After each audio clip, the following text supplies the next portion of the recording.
I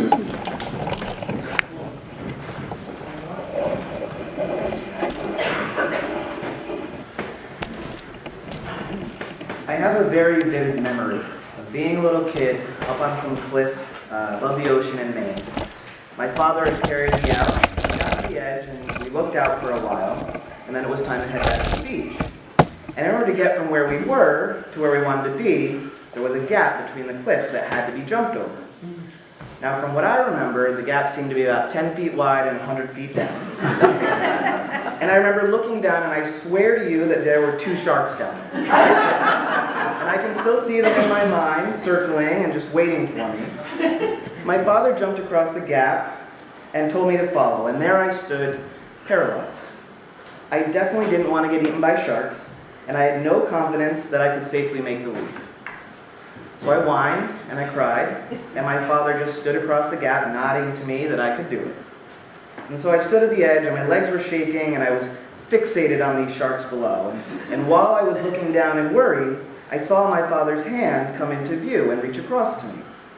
He wasn't going to carry me, but he would comfort me and help give me faith that I could do it by supporting me in my big jump.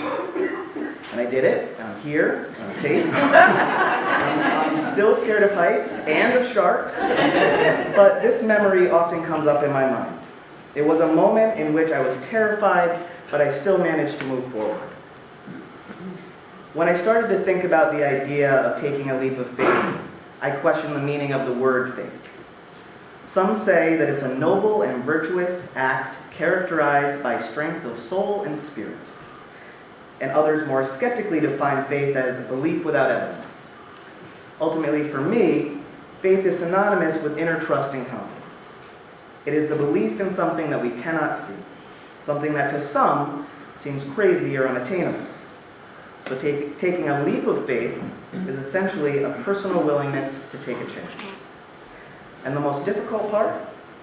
Trusting in one's own strength and ability to handle whatever that leap might bring. Because, let's face it, change can be terrifying. And yet, we want to take chances.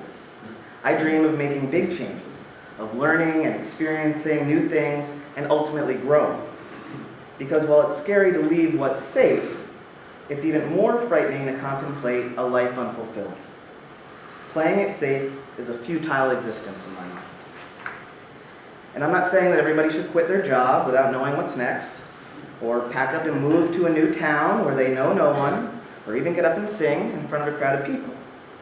But taking steps to fulfill ourselves as humans is part of the practice of this community. Our 3rd and 4th principles push us to support each other in a free and responsible search for truth and meaning, and to encourage one another to grow. We cannot just exist if we want to impact the world. If we don't try to live and expand ourselves, then we'll be left to wonder what could have been. And it's an insult to the gifts that we're given to stay stagnant. Now, I don't believe in everything in the Bible, but I'm inspired by the notion in Proverbs that tells us, your gifts will make room for you. Whether individually or as a community, we all have great things to offer, and it will benefit us and the world around us to let them flourish. And it's important that we ask ourselves, what are we called to do?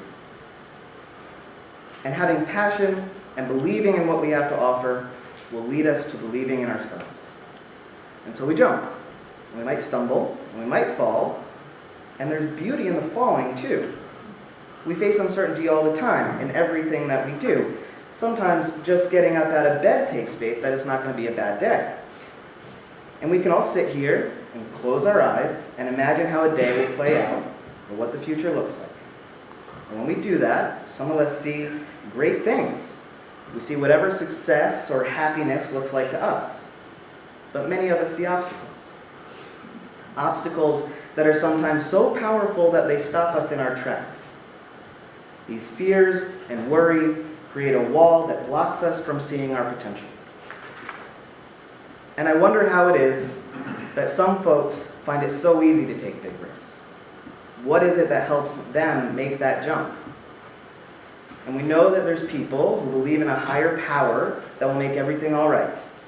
And that concept might make some folks roll their eyes, but not me. Because whatever somebody needs to believe in order to gain strength to become who they want to be is valuable. But for someone who doesn't believe in all of that, how do they gain their confidence? When you're moving forward and so many people think that you're crazy or irresponsible, where do you find the trust in the universe? And where do you find the trust in yourself? As we experience failures or when our imaginations are shut down, our faith across the board is slowly chipped away. But perhaps it's how we view our own failures that gives them their negative power. Author Joseph Campbell wrote about German philosopher Friedrich Nietzsche, who had an idea that he called the love of your fate. Campbell writes, "Whatever your fate is, whatever the heck happens, you say, this is what I need. It may look like a wreck, but go at it as though it were an opportunity, a challenge. If you bring love to that moment, not discouragement, you will find that the strength is there. Any disaster that you can survive is an improvement in your character, your stature, and your life. What a privilege." And then when looking back at your life, you will see that the moments which seem to be great failures followed by wreckage were incidents that shaped the life you have now. Nothing can happen to you that is not positive. Even though it looks and feels at the moment like a negative crisis, it is not. So, if we were all able to think in this way, then what would be the harm in taking any risks? We might fall. We might not do as good of a job as we had hoped. We might sing off key. We might get told no. We might end up with nothing. We might build a giant ship and it might hit an iceberg.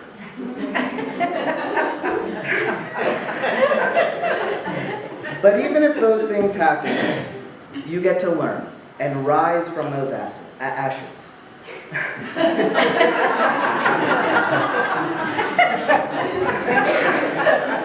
Unless, of course, you have been eaten by sharks.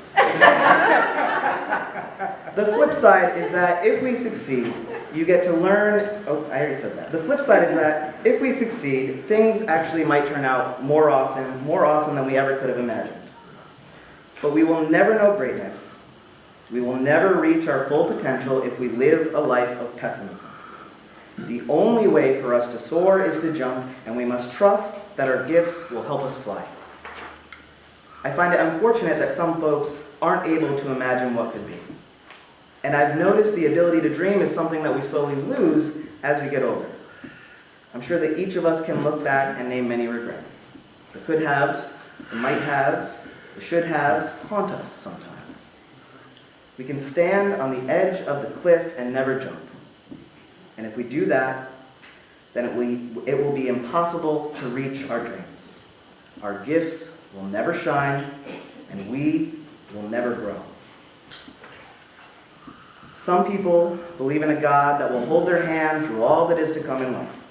And I believe in the human hand. I think that when each of us has hope and optimism, it creates an energy that grows. And we all know that person that always seems to drop the ball. And every time it happens, our trust in them lowers. But what happens when we remain optimistic? What will it do for that person? That person who feels your lack of faith. Believing in someone who hasn't earned your trust isn't easy, but we're able to do it for young people. Why? Because we know that they're growing, they're learning, and they need encouragement. For some reason, as we become adults, suddenly we're supposed to be so reliable. We're supposed to have learned all the things that there is to know. But that is not what this type of community is about. We have the ability to create faith in one another and in turn help one another reach our full potential. There is a power that comes from believing and being believed in. My feeling is that our fate can shift based off of energy. So you have positive energy and you have negative energy, and the more of one that you have, the stronger that it becomes and works to cancel out the other. So when we all stay positive, when we all believe, when we all have faith in ourselves and in others, that optimism will multiply and create an energy as powerful as a river that could carve through a mountain. I saw a cartoon recently with two little creatures, and one of them says, "Why are you so optimistic about 2019? Everything seems so messed up." And their friend says, because I think it will bring flowers. And the other creature says, oh, how come? And the friend says, because I'm planting seeds. And this really resonated with me. Look, there might be a flood, and those seeds will be ruined, or maybe they would be duds. But you plant the seeds anyway.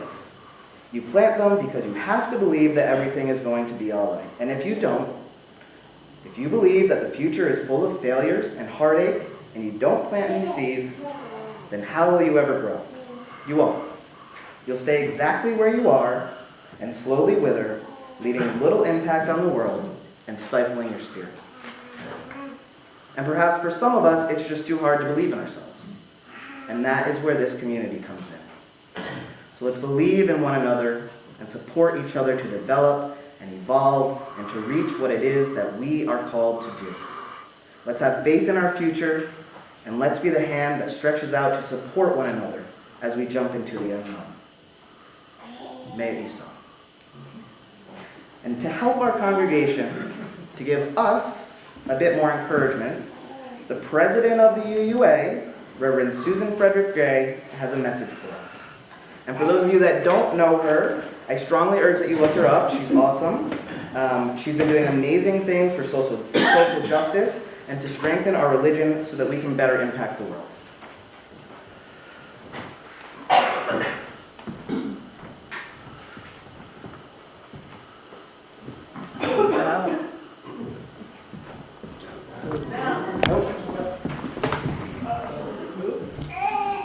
President of the Unitarian Universalist Association, I have had the great fortune to be in conversation with your board president, Jack Bergman, and Minister Reverend Jane Fixton, and I am inspired by the incredible vision that you at UUCHB are embracing through your Project Hudson Valley, Building a Future That Counts campaign.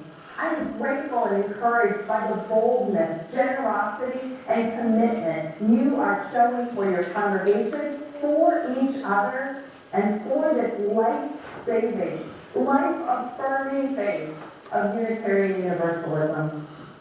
I want to share with you a story about one of the most important times in my ministry.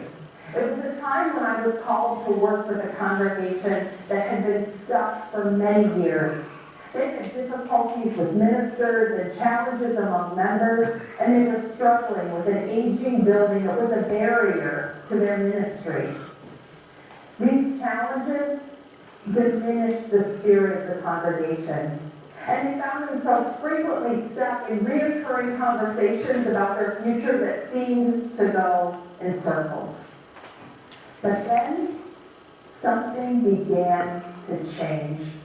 Something began to shift, and it started when a lay leader began asking a question. He asked, what would happen if our congregation simply disappeared? Would it make any difference? Would anyone even notice? Now, this is a powerful question. For if the answer to this question was no, it would not make a difference, then what was the purpose of the congregation? So with the challenge that this question offered, this congregation that had struggled so long realized that it had a larger purpose and needed to get to it. As one lay leader said, we realized we needed to do this community thing better. We needed to be a stronger and healthier, more vital congregation because it does matter. And not just to us. Our presence in the wider community matters. So with this sense of purpose, they created a strategic plan aimed at congregational health and vitality. They had a vision of growth, but just like you, this growth wasn't just about numbers.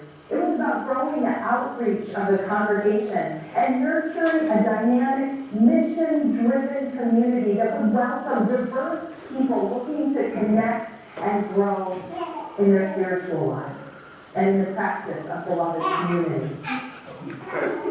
This sense of purpose, this shared commitment to what was possible and needed, sparked a bold, creative, and brave spirit in this once stuck congregation. A spirit that led that congregation to greater health and growth in numbers, yes, but more importantly, in a larger impact in the lives of their own members, visitors, and the wider community.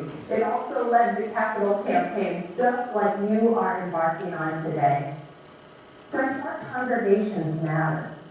They are needed. For our congregations, your congregation is a life-saving, life-affirming, life-changing community.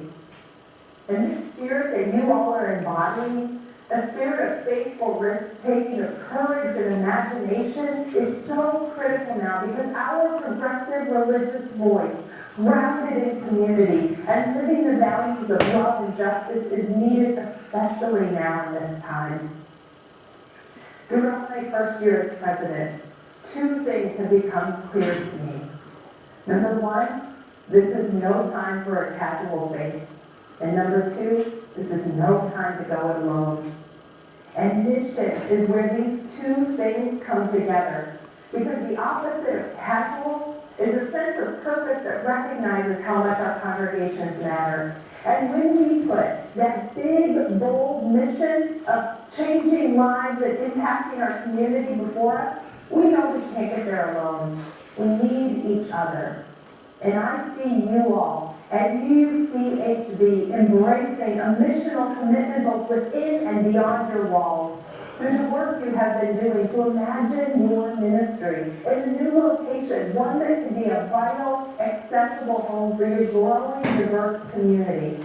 And I also see it in the way that you are unlocking greater generosity, investing in the fullness of who you can be and who you are called to be together. You are showing faith in each other. You are honoring all those who came before you and nurtured the community and building that you now enjoy. And you are doing your part to see the legacy and power of Unitarian Universalism in the Hudson Valley continue for the generations that will come after you. As GUA President, I know that your strength, your willingness to be bold and brave for this faith makes our whole faith stronger. It makes me stronger. It encourages and inspires me as well as your sibling congregations. So I will be carrying your spirit with me and following your story as it continues to unfold. And I want to thank you more than anything for your commitment to the mission of your congregation, for your generosity and commitment to one another as a community of love and hope, and for your commitment to the UUA, which serves our congregations all across the country. Thank you to your board for your incredibly hard work. Indeed, these times are calling for all of our congregations, for all of us as Unitarian Universalists, to recover our prophetic zeal and our great historic mission to nurture the possibility and the practice of our humanity and beloved community. We need one another in this time, and I am grateful to be with you in this time of our faith. And I and all of our union congregations across the country, we are with you and we are rooting you on. I'm going to end with a blessing for all of you as you take the next step on your journey of building a future that counts. May the spiritual community that you practice strengthen your hearts and give you courage. May we all find ways that we are called to make a difference in our own lives and in the lives of others. May we not be silent or shrink back from the demands of love. And may we hold one another tenderly and faithfully as we unlock new pathways of joy and community, of risk and of mission. Many blessings to you on your journey, and I will be following you. Blessed be.